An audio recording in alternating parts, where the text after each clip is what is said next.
Hello, I'm your host, Brian Callanan.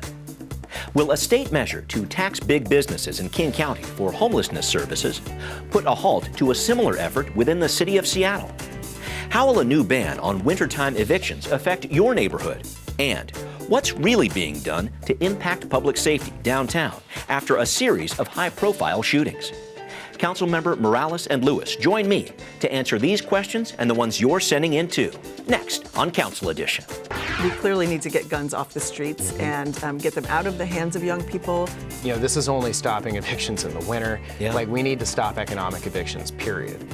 All that and more coming up next on City Inside Out, Council Edition.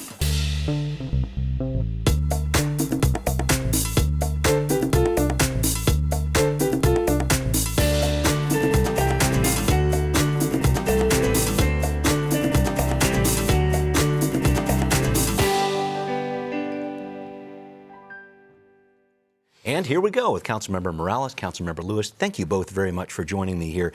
I'm going to start with an issue that is changing as we speak here in the last week of February, a big business tax for King County to be used for homeless services, to be enacted by the state legislature. So this started as House Bill 2907. Now it's House Bill 2948, if you're keeping score at home. This was going to raise $120 million. Now it looks like it's going to be raising more than $150 million. I want to get an overview first. Councilmember Morales, the big issue facing the council is, will this bill, when it's done, preempt the city of Seattle from passing its own tax on businesses? Your thoughts to start. Well, we don't know the answer to that yet. And honestly, I feel like this new bill raises more questions than it answers. As you said, the whole notion here is that the county would be granted taxing authority and then funds would be allocated across different cities. That's right. What we do know so far is that the bill has lots of requirements for the cities to access any revenue that comes in, but there are no requirements for the county to actually tax anyone. And so, you know, I am still concerned about preemption being added. We still have 22 days left of the session, so it's possible. But even before that, I think we need to know much better how much money this is really going to raise. Is the county council interested in using this taxing authority at all? There is no requirement that they actually do this. Right. And so there's a lot of questions remaining. Just looking at the dollars and cents of it to start with, and I'll bring you in just a second here, Councilmember Lewis, but just looking at the dollars and cents, we had that recent McKinsey report that said the area here needs $450 million to more than $1 billion every year. We're talking about $150 million.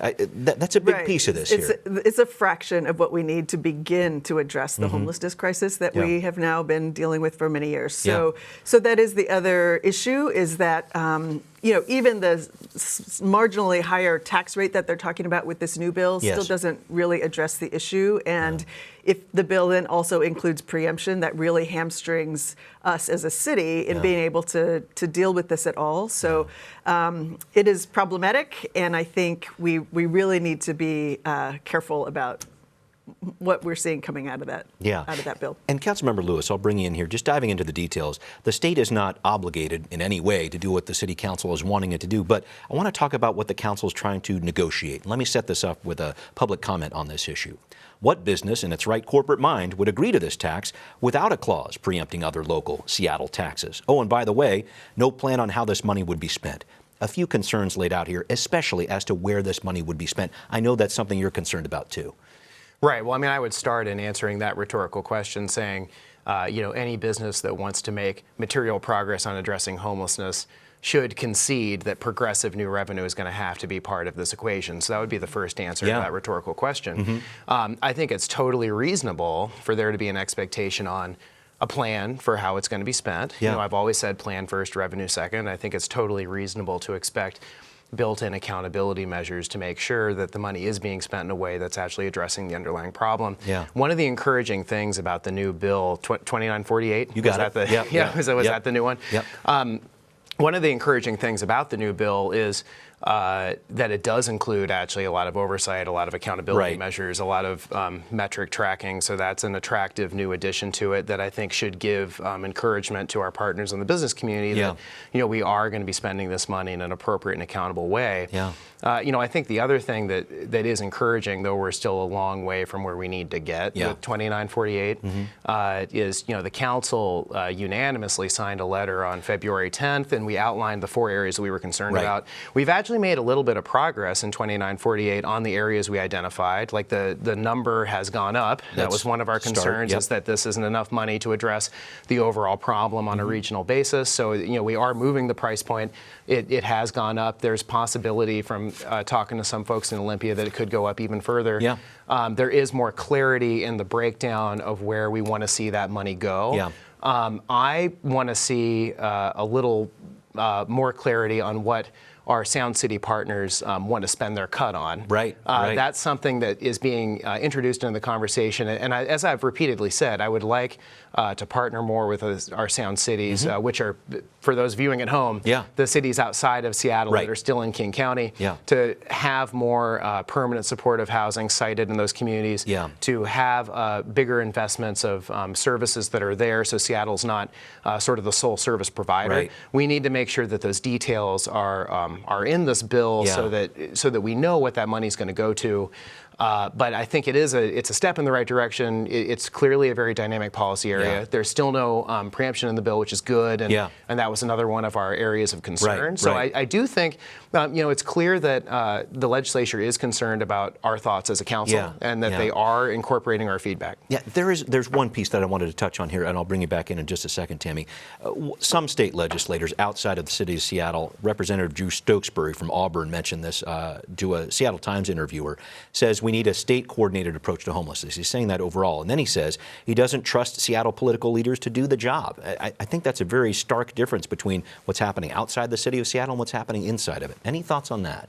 Well, I would tell Drew Stokesbury, if the cities in the 31st district want to step up and start providing direct services to folks that are experiencing homelessness, I'll support them. Sure. Because I would say this, the city of Seattle has been out there alone, really, in providing a lot of the direct services that are recognized internationally as best practices in how to respond to homelessness. Housing First was pioneered here. Sure. 95% of the people that get into Plymouth housing placements stay in there and stay off the street. Right. The problem has been that, we are supplying the sole homeless response system Yeah. for the entire Puget Sound area. Right. Now, there's some reasons for that. Frankly, we're good at it. Yeah, right. Frankly, this is where a lot of the major hospitals are. This Sure. is where a lot of the other major facilities are. Sure. And we're happy to play that role, but Yeah. it's going to cost money. Yeah. And we're going to need to invest resources to scale it up. So I would tell Drew Stokesbury, send us the resources to do it. We're happy to continue to. Otherwise, I'm happy to work with you to figure out how we can scale it up in Enumclaw and Sure. urban centers in the 31st as well. That's right. That's right. Yeah. Tammy, you wanted to throw in Well, something I too. just wanted to also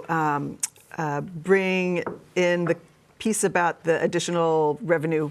There is conversation about, even though this is a fairly marginal fraction of what we need, Yeah. there is the ability to bond up Right. to $1 billion. Yeah. Which in theory might sound great, but the truth is that that's a loan.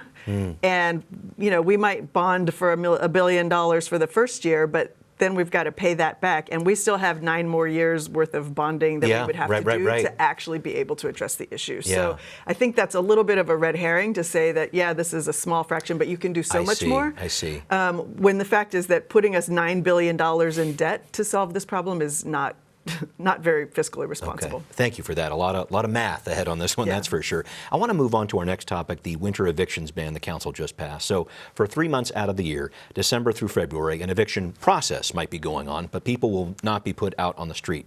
Landlords with 4 units or fewer are exempt. There's also a provision so higher earning people would not be part of this program.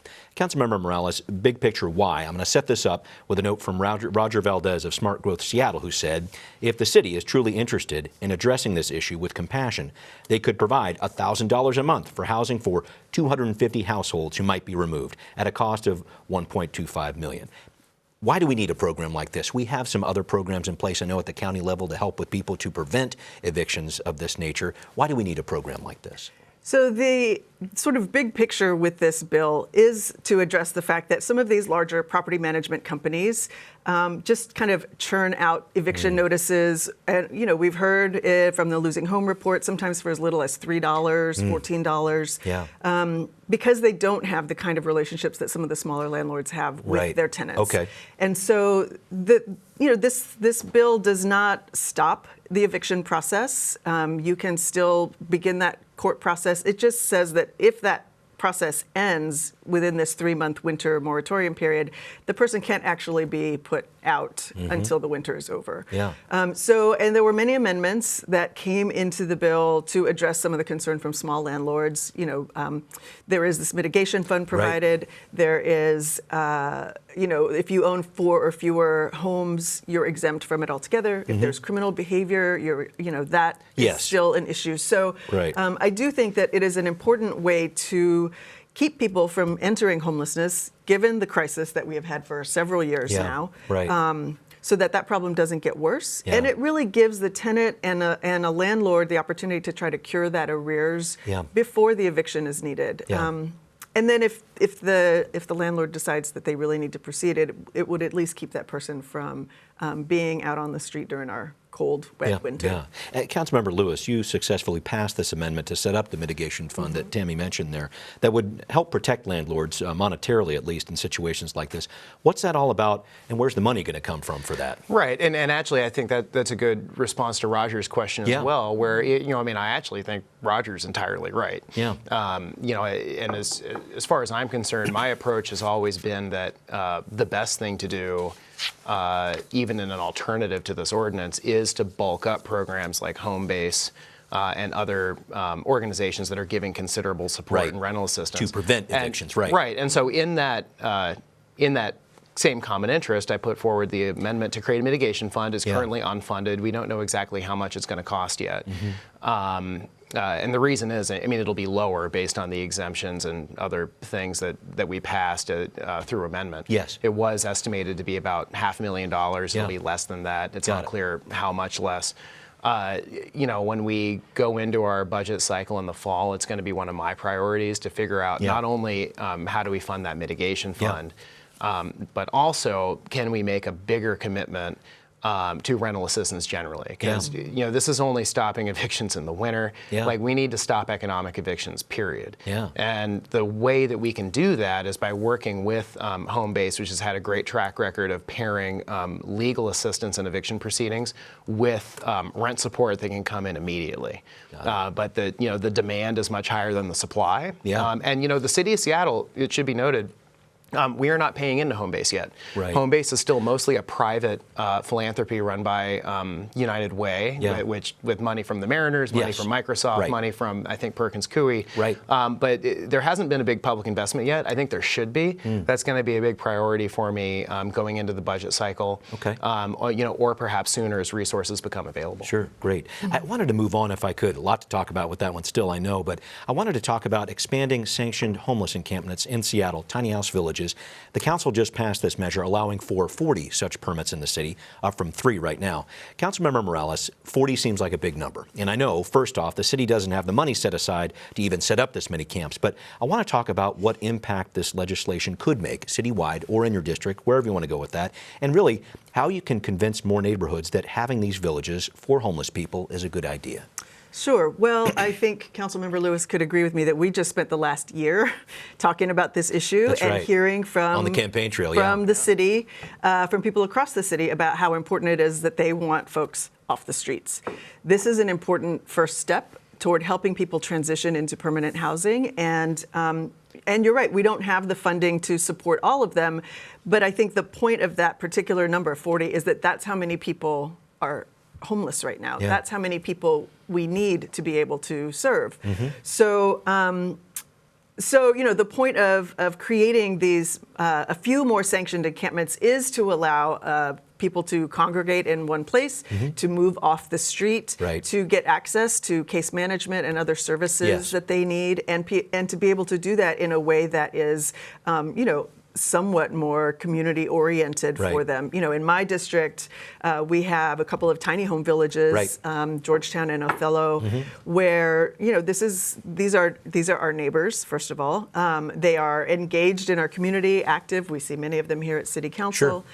And it is the first step toward helping people get into more stable housing. So. And I will say it is another reason why we need to talk about progressive revenues, because if we're going to stop displacement, if we're going to provide the kind of services that we know our homeless neighbors need, we need to find a more equitable way to finance those services that are not just individual households like yours and mine, but Right. that our corporate neighbors are helping contribute Yeah. to as well. Thank you for breaking that piece down. Andrew, I wanted to move to you here and talk about the role you serve on City Council, but also the role you serve with the Regional Homelessness Authority, working with King County and all that. I'm trying to figure out why push for a measure like this at the city level when we have this authority coming together. Help me out with that, because I'm wondering if there's some conflict there, or what you can explain about this. Actually, quite the contrary. Okay. I think there's a lot of complement there. Okay. Because to be really clear, what we did is we passed a permitting regime. Yes, with right. this tiny house encampment Yes, thing, yes. right? So now the Regional Homelessness Authority, they could give us money. Well, in fact, they will, in the sense that our Human Services Department is going to be Yes. co-located Right, and right, merged right. with King County's. Okay. So that Regional Authority is going to be the funding source for Okay. these tiny house encampments. Okay. By putting forward this new permitting regime, that authority could issue more permits. Yeah. So there is a symbiotic relationship between the two things. The Regional Mm-hmm. Authority is the funding source. The permitting is just our land use ordinance to say we can accept more of these. Now, there are going to be a number of things that we're going to need to look into in terms of siting, where we're going to put them. Funding isn't the only limiting factor True. in getting 40. It's also finding 40 sites. Yeah. We did expand the scope possible of areas, yeah. where they could be put, Yeah. so that's going to help. But and this is sort of responding to your previous question Please. too. Community input is really critical and important in making our siting decisions. Yeah. We heard a lot of great testimony at my committee from Peter Steinbrook from the Yep. Port of Seattle, who's the host for one of the sites in my district, the Safe Harbor site, which is in Inner Bay. Yes. Talking about how initially, when we were putting that in there, a lot of those businesses along Inner Bay were opposed. They were worried about what it was going to bring to have that encampment in. Now, a lot of those businesses, a lot of their philanthropy is focused on engaging with that encampment. That transitional encampment is very popular with the residents and with the businesses. Okay. So I think that's a message that we can use too. see. With the Homelessness Authority and our partners from King County and the Sound Cities, but also with our neighbors in the city. Okay. That a lot of these camps, they come together with a lot of community support. It sustains them. They stay there. They're our neighbors. Okay. They're doing great work, and we would like to see more of them. Okay, great. I want to switch gears if I could. We're getting through some great topics here, and I wanted to make sure we touched on public safety. Councilmember Lewis, I'd like to start with you here. A series of shootings last month in downtown Seattle, as you know, in your district, a fatality involved, a lot of concerns for people in the area, around the city too. I wanted to start with this idea of building a police storefront, just as a way to start this conversation, a precinct possibly, somewhere around 3rd and Pine, as you've mentioned before. Some comments to set this up. The storefront or police precinct will deter crime just by its mere presence. That's one point of view. Also, a storefront will do nothing but move the problem a block away. I wanted to talk about the storefront to start, and maybe some of the other issues at play here when it comes to public safety downtown. Right. Well, I want to be really clear, right? So I've talked about having a city storefront downtown. Yeah. I don't want SPD to necessarily be the primary presence that's in it for a few reasons. Operationally, that's not necessarily a great use of police time. Like, we want our police to be out on the streets. We want them to be building rapport with community. We want them to be visible, to be a visible deterrent. Like, having them in a storefront at a desk isn't necessarily the best use of those resources. Got it. Second, I think you're absolutely right that a lot more of the value from a storefront like this is how can it critically engage with the community and provide more of a community building and economic development role, instead of purely trying to act as sort of a force deterrent, right? Yeah. And tactically, that's not necessarily something the police department wants to do. But what there is a lot of demand for is having some place where we can have outreach from our new community resource officer program, Right. who are civilian employees of the police department, but they have a completely different mission. They're recruited from organizations like DESC, Mary's Place. Their uniforms are going to look completely and materially different from a police officer's uniform, and they're trained to augment the capacity of our police officers to provide de-escalation and trauma intervention work and work with service providers. Some resource like that where they could operate out of there, be present, and activate a storefront would have a considerable amount of value in the Pike Pine corridor, because it's really about what new programming and what new tools can we introduce into that ecosystem. Yeah, it's not just a storefront, right? And I would just say this, like 2019 saw almost 3,000 additional police service hours in that ecosystem. Yeah. There's a lot of police in that ecosystem already. Yeah. It's just proven to me that police interventions alone are not sufficient to solve the underlying problems at Third and Pine. Yeah. Is police presence and enforcement an essential component of our mission there? It certainly is. Yes. But it's shown it's definitely not sufficient to get the job done on its own. Otherwise, that'd be the safest corner in the city. Right. Very good point. Councilmember Morales, I want to make sure I touched on the broader issue here, understanding that gun violence impacts all neighborhoods, not just downtown. You've talked about this before. Yeah, well, I think, just a couple of weeks before the incident downtown, we had several incidents in Southeast Seattle. Yeah. And I've said before, we certainly don't condone that kind of violence anywhere. Yeah. And I think it speaks to several issues, the first of which, we clearly need to get guns off the streets and get them out of the hands of young people. Councilmember Lewis and I are both on the Board of Health, and we had a presentation from some young people yesterday talking about the very easy access that they have. So, we've passed some safe storage laws. Right. I'm interested in seeing gun tracing laws so that we can figure out where are these stolen guns being lost so that they get into the wrong hands. Right. But I do think that a broader issue is around the community conditions that create the need or the feeling from our young people that this is an option. This is the only option for them. And so, that is a part of my strategy in dealing with this, is that we really have to look at how can we create an environment where young people have better access to community centers, to evening hours, to after-school programming and mentoring. In my neighborhood, the Rainier Beach Action Coalition has a program called Corner Greeters that provides youth employment services, provides mentoring, conflict resolution. So we have, I used to work there, so we have peacemaking circles where the young people learn, kind of conflict resolution and mediation. So these are all elements of, positive behavioral intervention systems that really teach young people that their community values them and wants to help them find another path. And so I say that because, when the incident happened downtown, what we heard a lot from community was, why are these young people arrested and released? My answer to that is, we are not going to solve the problem of gang violence in our city, any sort of gun violence, by locking these kids up faster.